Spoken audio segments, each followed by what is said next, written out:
नमस्कार। नवीन senior secondary school की online classes में आप लोगों का स्वागत है। मैं नितिन शर्मा आज कॉमर्स के व्यवसाय अध्ययन की चैप्टर जीएसटी को समझाने का प्रयास करूंगा। जैसा कि हमें पता है कि जीएसटी 8 अंकों का होता है, मतलब कि इसमें से 8 नंबर के क्वेश्चन आते हैं, जिसमें एक नंबर के क्वेश्चन, दो नंबर के क्वेश्चन या चार नंबर के क्वेश्चन पुटअप हो सकते हैं। ठीक है, यह ऐसा चैप्टर है जिसमें छोटे से छोटे क्वेश्चन वो बनाकर आपको दे सकता है, पूछ सकता है। इसलिए हम छोटे बड़े क्वेश्चन, सारे क्वेश्चनों को साथ में लेके चलेंगे। तो सबसे पहले हम जानेंगे कि भारत में जीएसटी लागू कब हुआ। तो मैं आपको बताता हूँ, 1 जुलाई 2017 में भारत में जीएसटी लागू हुआ। इसमें एक क्वेश्चन बन सकता है कि जीएसटी का मार्ग कब खुला, जीएसटी का मार्ग कब प्रशस्त हुआ। तो 1 अप्रैल 2017 को जीएसटी का मार्ग प्रशस्त हुआ था। ये क्वेश्चन, छोटे छोटे क्वेश्चन एग्जाम में आ सकते हैं एक नंबर में। हम और इसको जानने के प्रयास करते हैं कि जीएसटी से पहले हमारे देश में कौन कौन से टैक्सेस दिए जाते थे। तो उत्पाद शुल्क, सेवा कर और वेट। तो हम जानते हैं कि पहले उत्पाद शुल्क, सेवा कर, वेट, ये 3 प्रकार के टैक्स देने पड़ते थे। आज के समय में जीएसटी को लागू करने के बाद भारत में इन तीनों की जगह एक टैक्स पे करना पड़ता है, वो है जीएसटी, जिसका पूरा नाम है माल सेवा कर, गुड्स सर्विस टैक्स। ठीक है, हमने जाना कि यह लागू हुआ 1 जुलाई 2017 को, इसका मार्ग प्रशस्त हुआ 1 अप्रैल 2017 को।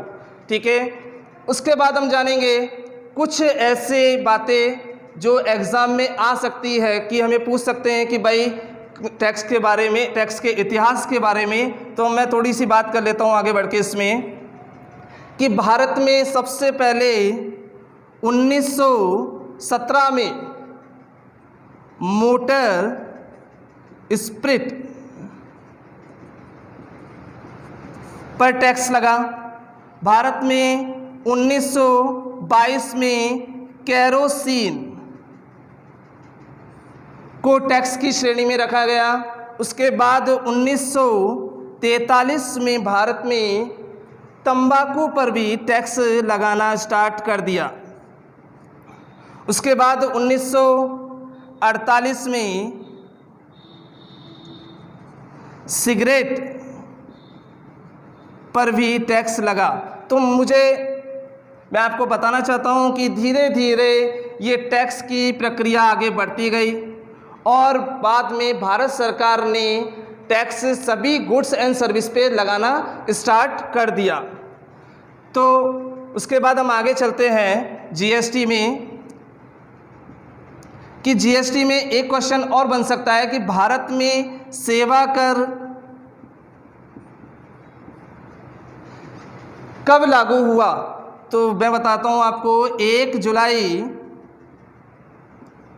1994 में भारत में सेवा कर की प्रक्रिया स्टार्ट हो गई।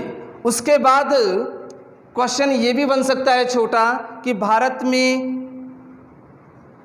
वस्तु के क्रय व विक्रय के लिए टैक्स के प्रावधान किस प्रकार थे। तो मैं आपको बता देता हूँ, वस्तु के क्रय विक्रय के लिए भारत में भारत सरकार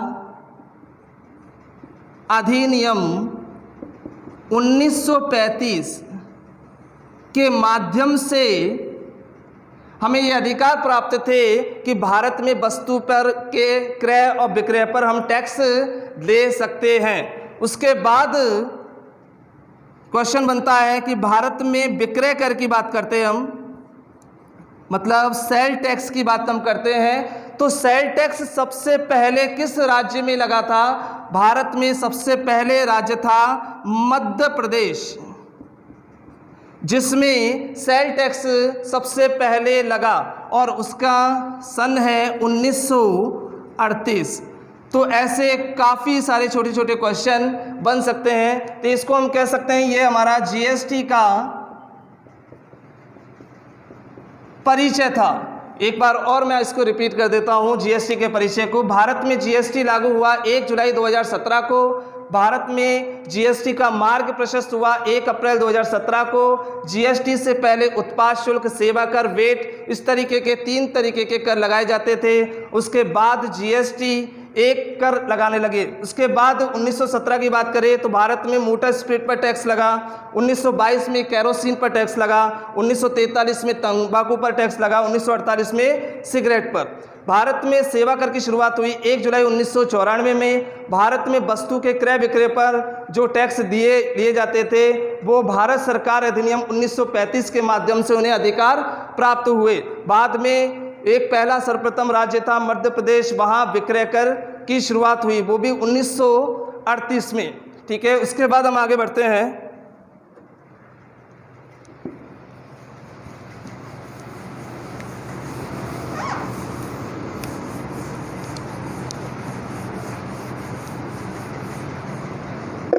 जीएसटी को समझने के प्रयास करते हैं कि जीएसटी क्या है, जीएसटी की डेफिनेशन क्या होगी।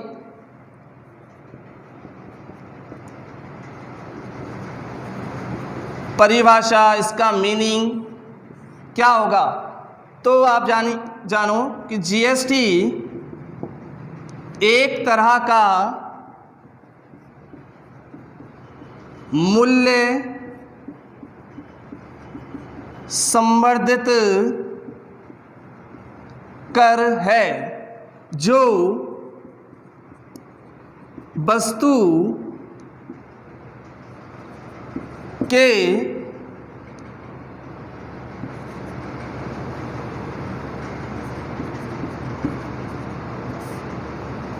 वस्तु के बेचे गए मूल्य अर्थात उसके वर्धित मूल्य पर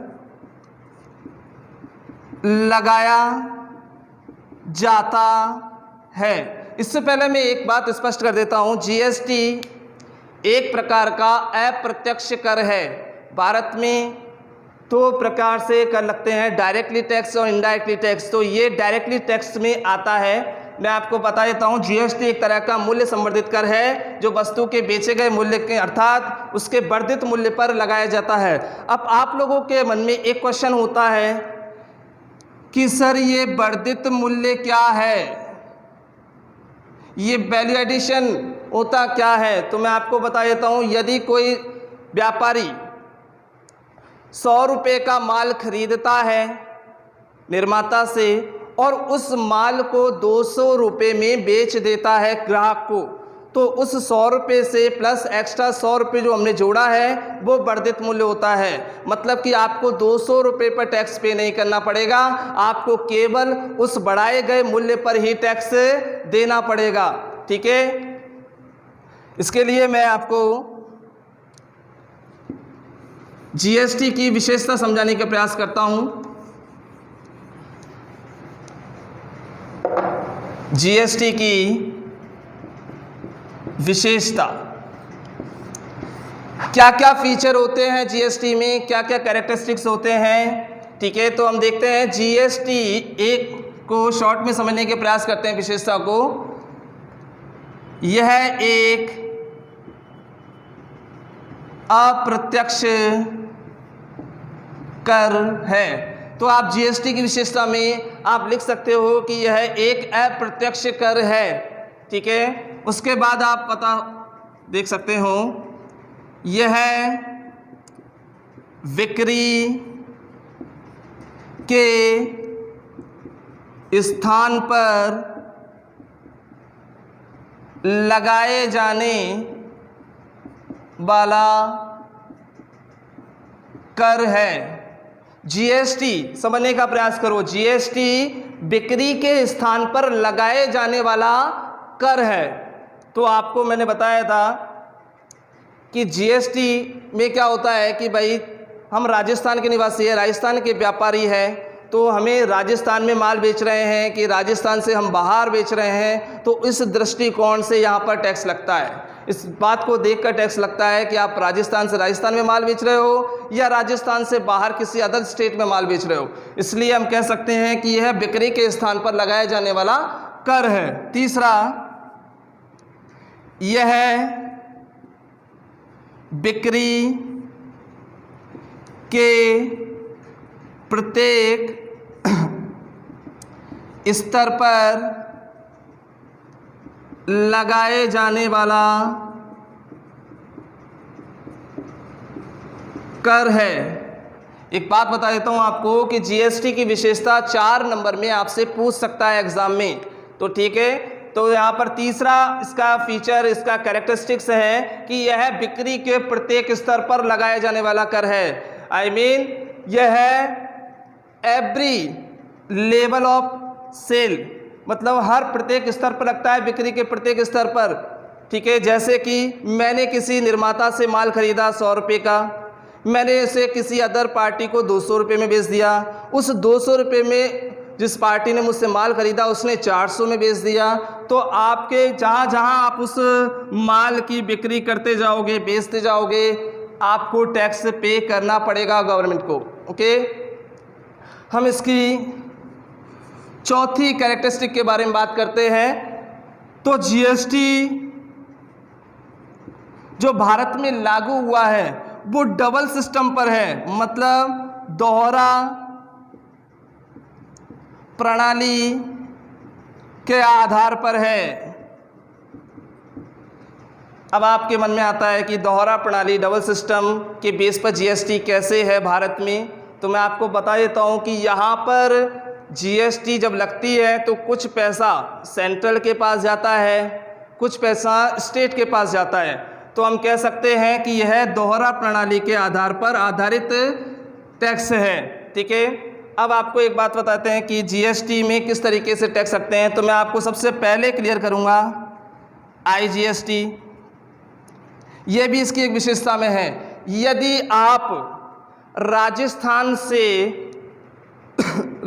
से अदर स्टेट, मध्य प्रदेश या उत्तर प्रदेश में माल बेचते हो, ओके, तो यहाँ पर आपको आईजीएसटी पे करना पड़ेगा। इसे हम कह सकते हैं अंतर्राज्यीय बिक्री, ठीक है, इंटीग्रेटेड गुड्स सर्विस टैक्स। उसके बाद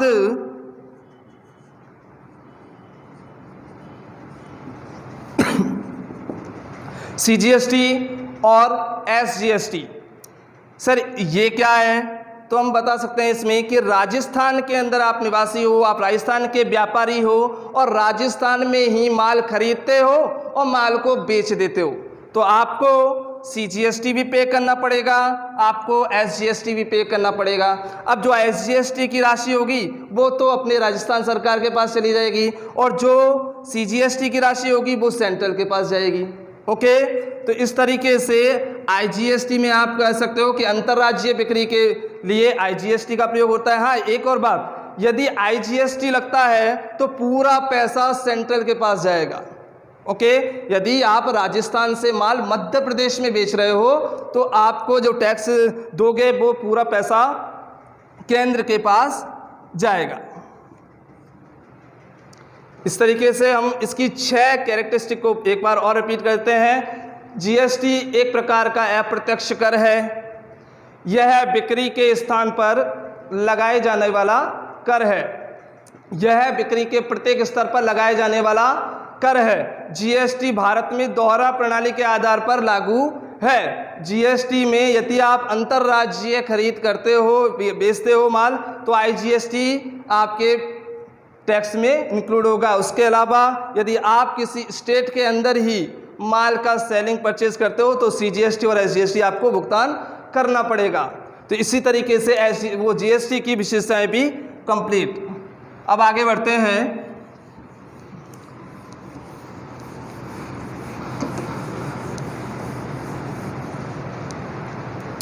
जीएसटी के पंजीकरण के बारे में जानने पड़ते हैं।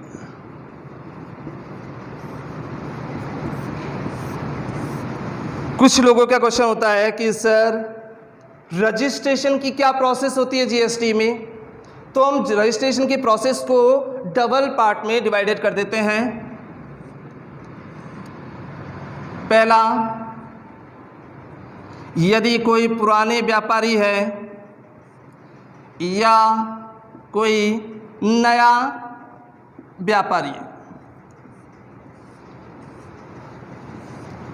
अब समझने की कोशिश करो कि हमने रजिस्ट्रेशन को दो पार्ट में डिवाइडेड कर दिया, पुराने व्यापारी और नए व्यापारी। अब यहाँ पर आप सोचो कि पुराने व्यापारी कौन होंगे? जो पहले से व्यवसाय कर रहे हैं, वो जो पहले से स्टेट में या सेंटर में किसी भी तरीके से अपने व्यवसाय को करते समय क्या दे रहे हैं? टैक्स पे करते आ रहे हैं, और अचानक क्या हुआ? जीएसटी लागू हो गया, तो उनका क्या सीन रहेगा? तो मैं आपको बता देता हूं कि पुराने व्यापारियों को कोई दिक्कत नहीं होती है। पुराने व्यापारियों का ऑटोमेटिक रजिस्ट्रेशन जनरेट हो जाता है, मतलब कि जीएसटी में उनका कन्वर्ट हो जाएगा।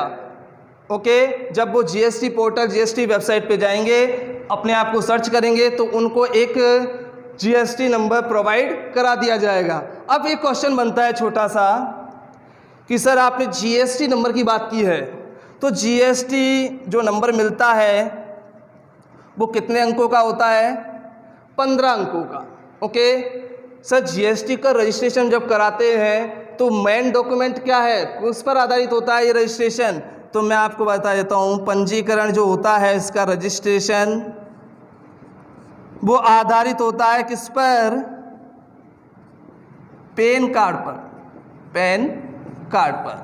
ओके, तो ये क्वेश्चन भी बन सकता है कि जीएसटी का जो पंजीकरण कराया जाता है वो किस पर आधारित होता है? पैन कार्ड पर। जीएसटी जो नंबर होता है, अंक होते हैं रजिस्ट्रेशन के, वो कितने अंकों के होते हैं? 15 अंकों के। ओके, तो यहाँ पर सिंपल सी प्रोसेस है, पुराने व्यापारी को कुछ भी नहीं करना है। अब बात करते हैं नए व्यापारी।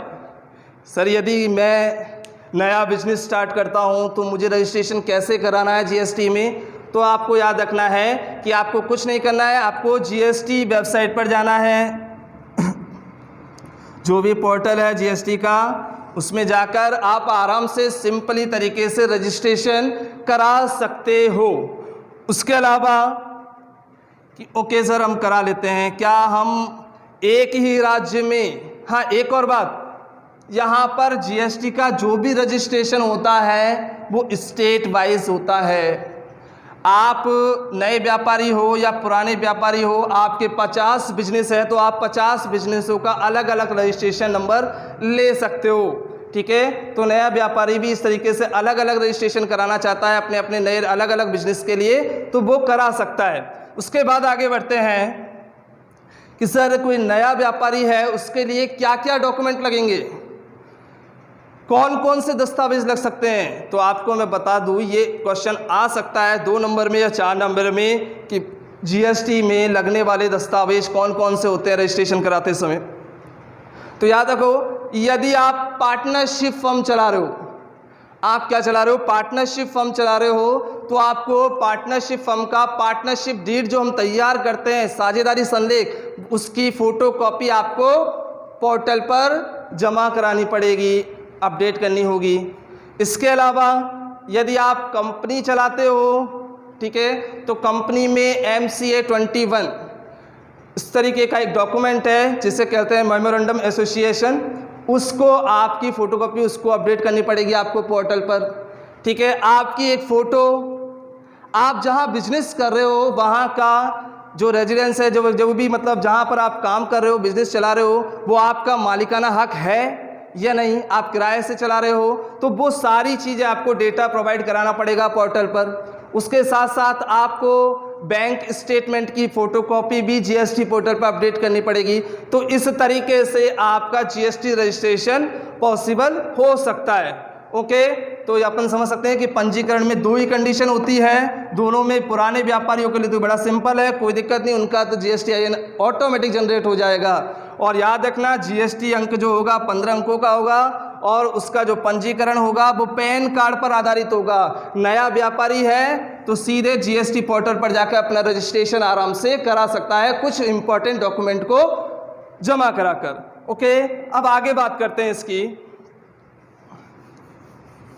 एक छोटा सा क्वेश्चन जो बीच में रह गया था कि GST कौन कौन से उत्पाद पर लागू नहीं है अभी, या किस किस जगह पर GST लागू नहीं है। पहला, अभी शराब को GST की श्रेणी में नहीं रखा गया है। दूसरा, पेट्रोलियम को GST की श्रेणी में नहीं रखा गया है। तंबाकू, उसे भी GST की श्रेणी में नहीं रखा गया है। उसके अलावा रियल एस्टेट,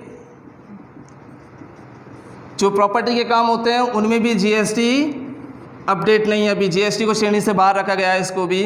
पांचवा, बिजली, इलेक्ट्रिसिटी जो भी है उस पर भी GST नहीं है। तो मतलब ये 5 चीज़ें ऐसी हैं जिसे GST के दायरे से बाहर रखा गया है। ओके, अब आगे चलते हैं।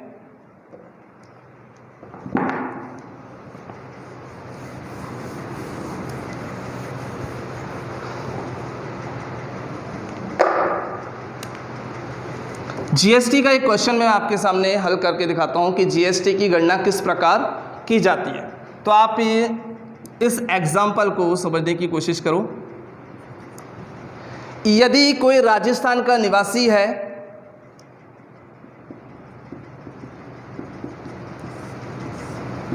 राजस्थान का निवासी है, उसने राजस्थान में ही माल खरीदा है, राजस्थान के व्यापारी से माल खरीदा है। तो माल खरीदा है कितने का?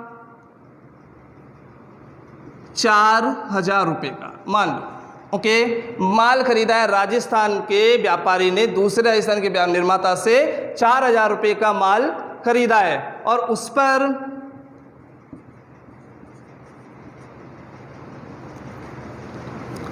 SGST,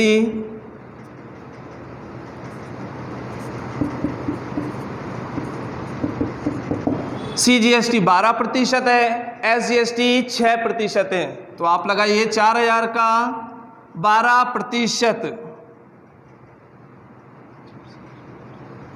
480 और 240। ओके, तो माल खरीद लिया उसने और उसको टोटल माल पड़ा कितने का? 4720 का। ओके, उसने माल खरीद लिया, अब माल बेचेगा वो, ठीक है, और माल बेचेगा, हम आइडिया लेके चलते हैं, माल भी उसने राजस्थान के व्यापारी को बेच दिया भाई, और माल बेचा कितने का? 4,000 का खरीदा है और बेचा कितने का है? अपन मानते हैं 10,000 रुपये का। ओके, अब मुझे बता सकते हो आप वैल्यू एडिशन क्या हुआ? प्राइस 4,000 का माल खरीदा है, 10,000 बेचा है, कितने का डिफरेंस है? कितना उसने लागत, कितना प्रॉफिट ऐड किया? 6,000 रुपये।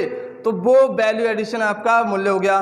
उसके बाद हम बात करेंगे, हमने जब माल बेचा है तो सामने वाले से भी हम टैक्स पे करेंगे, मतलब रिसीव करेंगे, तो कितना कितना करेंगे? वही सेम डिजिट में 12%, 6%। तो देखते हैं यहाँ पर 1,200 रुपये और 600 रुपये हमने टैक्स ले लिया और ये टैक्स हुआ हमारा 11,800। मतलब टोटल माल बेचा जब 11,800 रुपये हमने रिसीव कर लिए। अब सर टैक्स की गणना क्या करनी है? सर मैं यहाँ भी टैक्स दे चुका हूँ, मैं ये टैक्स भी क्या गवर्नमेंट को पे करूँगा क्या कि नहीं? यहाँ पर आपको टैक्स की गणना जब करनी है GST की तो इस प्रकार होगी। आप यहाँ लिख देना CGST, SGST। आपने कितना आउटपुट रिसीव किया है? 1,200 रुपये CGST के रूप में। आपने कितना दे चुके हो? 480 रुपये। आपने कितना रिसीव किया है? 600 रुपये SGST। आप कितना पे कर चुके हो? 240 रुपये। ओके, इसका माइनस कर दो, 1200 में से 400 गए तो 800, 800, 720 रुपये तो आपको CGST के रूप में पे करने हैं। उसके अलावा 400, 400, 360 रुपये आपको SGST के रूप में पे करने हैं। तो आपको टोटल इतना अमाउंट आपको सरकार को नहीं देना है, आप दे चुके हो, आपको केवल 480 पे 720 और 360 रुपये आपको सरकार को देने हैं। तो इस तरीके का स्ट्रक्चर है GST का। ओके, उसके बाद आगे बात करते हैं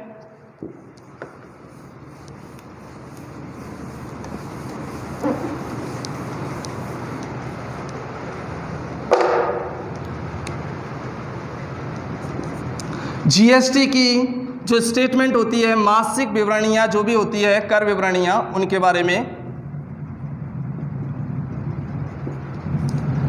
GST में जो टैक्स स्टेटमेंट होते हैं वो 3 टाइप के होते हैं। 3 टाइप के कौन कौन से होते हैं? सिंपल तरीके से समझने का प्रयास करो। एक होता है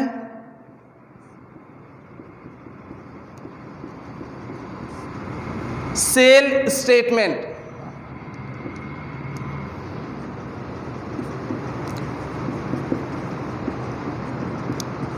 परचेज स्टेटमेंट, और एक होता है आपका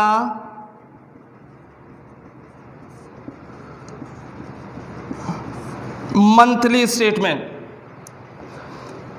तो ये 3 तरीके की आपको स्टेटमेंट सरकार को जमा करानी पड़ती है टाइम टू टाइम। अब मन में क्वेश्चन आता है कि सर ये टाइम टू टाइम जमा करानी है, ये GST एक्ट के कौन कौन से सेक्शन में लिखा हुआ है? तो आपको याद रखना है सेक्शन 25, सेक्शन 26 और सेक्शन 27। इनमें पूरी तरीके से सारे प्रोविज़न दे रखे हैं इन तीनों स्टेटमेंट के बारे में कि आपको क्या क्या डॉक्यूमेंट देने हैं। ठीक है, ये कौन सी डेट पर जमा करानी है, तो मैं आपको डेट क्लियर कर देता हूँ। ये जो है आपकी सेल स्टेटमेंट आपको महीने की 10 तारीख तक जमा करा देनी चाहिए हर हालत में। क्रय का विवरण है आपको 15 तारीख तक जमा करा देना चाहिए। मंथली स्टेटमेंट है उसको आपको 20 तारीख तक जमा करा देना चाहिए, हाउ एनी कंडीशन। ओके, तो याद रखना बिक्री का विवरण section 25, purchase statement 26, monthly statement 27। आपको इनको जमा कराने की तिथि है, जो डेट है 10 तारीख तक आप उसको जमा करा सकते हो महीने में। महीने की 15 तारीख तक आप क्रय का विवरण जमा करा सकते हो, 20 तारीख को आप मंथली स्टेटमेंट जमा करा सकते हो। अब क्वेश्चन बनता है कि सर यदि हम इन्हें समय पर जमा नहीं करा पाए तो क्या पेनल्टी का प्रोविज़न है? तो मैं आपको बता देता हूँ पेनल्टी का क्या प्रोविज़न है। जो इस पर पेनल्टी लगेगी, आपने यदि टाइम पर इनको जमा नहीं कराया है तो वो भी सेक्शन जो धारा है 33, सेक्शन 30, इन दोनों सेक्शन में इन पेनल्टी के बारे में पूरा डिस्क्रिप्शन दिया हुआ है। सेक्शन 33 इसमें लिखा हुआ है यदि आपने सेक्शन 25 और 6 ये दोनों स्टेटमेंट समय पर जमा नहीं कराई तो आपको कम से कम 100 रुपये या मैक्सिमम 5000 रुपये की पेनल्टी देनी पड़ेगी। ओके, उसके बाद सेक्शन 30 में लिखा हुआ है यदि आपने एनुअल स्टेटमेंट, आपकी वार्षिक विवरणी को आपने समय पर जमा नहीं कराया,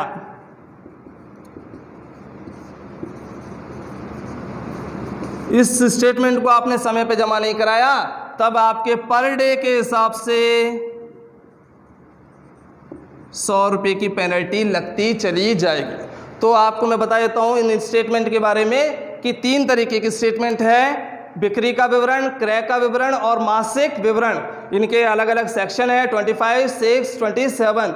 इन्हें तारीख भी बता रखी है कि 10 तारीख को ये जमा होगी, 15 को ये, 20 को ये। यदि पेनल्टी का जो प्रोविज़न है सेक्शन 33 में लिखा हुआ है कि सेक्शन 25, 26 में यदि ये दोनों विवरणियाँ आपने जमा नहीं कराई तो आपको कम से कम 100 रुपये और मैक्सिमम 5000 रुपये की पेनल्टी पे करनी पड़ेगी गवर्नमेंट को।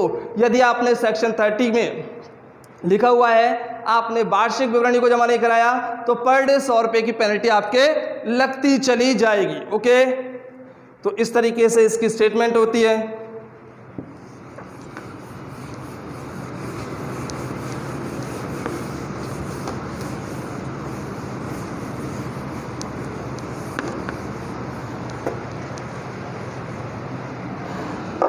अब जीएसटी का एक लास्ट टॉपिक,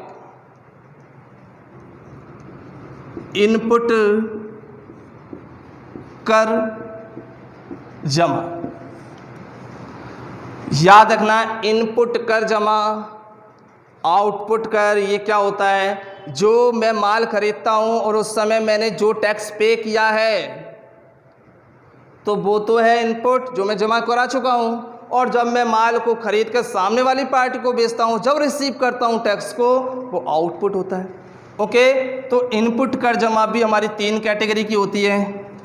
सिंपल तरीके से समझ लो इसको ज़्यादा। IGST होती है एक, तो अपन जानते हैं, CGST होती है और एक होती है SGST। Okay, integrated goods and service, central goods and service, state goods and service tax. Okay, अब यहाँ पर यदि मैंने एक एग्जाम्पल लेके चलता हूँ, मैंने माल खरीदा मध्य प्रदेश से, अदर स्टेट से, कितने का? 20,000 रुपये का। और मैंने, अब मुझे बताइए, यदि मैं अदर स्टेट में माल खरीद रहा हूँ तो अदर स्टेट में तो मुझे CGST SGST तो पे करना नहीं है, मुझे करना क्या है? उसे IGST पे करना पड़ेगा। अंतर्राज्यीय बिक्री है भाई, और IGST की रेट मान के चलो कितनी है? 10% है। ठीक है, तो 2,000 रुपये मैं IGST के रूप में पे कर चुका हूँ। अब मुझे बताइए, यदि मैंने 20,000 का माल मध्य प्रदेश से खरीदा, मैं राजस्थान का निवासी हूँ, और तो मैं ज़रूरी तो नहीं ना कि मैं अदर स्टेट में इस माल को बेचूं। मैं अपने गंगापुर से जयपुर भी माल बेच सकता हूँ, जयपुर से अजमेर भी माल मेरा जा सकता है। अब ये कंपलसरी तो नहीं है कि भाई बाहर अदर स्टेट से खरीदा है तो अदर स्टेट में बेचना है, नहीं। ओके, तो इस कंडीशन में मेरे पास CGST भी रिसीव होगा, SGST भी आएगा, मेरे पास IGST भी आएगा। तो यहाँ पर यदि मैं मान के चलता हूँ, जब मैंने माल बेचा और IGST आउटपुट मुझे प्राप्त हुआ कितना?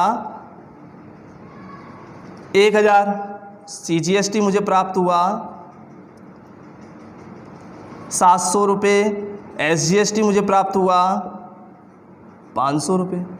ठीक है, अब इसको बैलेंस शीट में एडजस्टमेंट करना है, IGST को एडजस्टमेंट करना है, तो मैं क्या करूँगा भाई? मैं देखूँगा कि मैंने IGST पे कितना किया था? 2,000। तो IGST की रॉयल्टी को सबसे पहले मैं किस IGST से ही तो कन्वर्ट करूँगा, समायोजित करूँगा। तो मैंने कर दिया, मैंने इस 2,000 में से 1,000 घटाए तो कितना बचा? 1,000। अब भी 1,000 ड्यू रह रहा है, तो मैंने बोला है कि भाई 1,000 को मैं किससे समायोजित कर सकता हूँ? CGST से कर दिया, 700 रुपये मैंने इस पर लेस कर दिए, 300 बच गए। और बाकाया जो राशि बचती है एडजस्टमेंट करने के लिए, उसको SGST से कर दिया, तो यहाँ पर 500 से इसको कर दिया, 200 रुपये माइनस में आ गए। ठीक है, तो याद रखना, IGST के इनपुट को सबसे पहले IGST के आउटपुट से मैंने एडजस्टमेंट किया, IGST का बकाया जो बचता उसको CGST से पहले मैंने प्रायिकता दी, फिर SGST से। पर यहाँ पर थोड़ा चेंज हो जाता है। ये मान लीजिए कि ये दोनों एक दूसरे के बिल्कुल अगेंस्ट है। यहाँ पर यदि कोई CGST की राशि को समायोजित करनी है तो मैं सबसे पहले प्रायोरिटी किसे दूंगा? CGST को दूंगा, और फिर भी मेरी राशि बच जाती है एडजस्टमेंट करने के लिए तो IGST को मैं बुला लूँगा कि IGST की राशि को करूँगा। परंतु मैं CGST की राशि को SGST की राशि से एडजस्टमेंट कतई नहीं कर सकता। इसी तरीके से SGST की राशि है जो इनपुट है, उसको SGST के आउटपुट से मैं एडजस्टमेंट कर सकता हूँ। बकाया बचता है तो IGST से कर लूँगा, परंतु SGST का CGST से समायोजित मैं नहीं कर सकता। ओके, तो इस तरीके से GST का ऑल ओवर हमने क्लियर कर लिया है।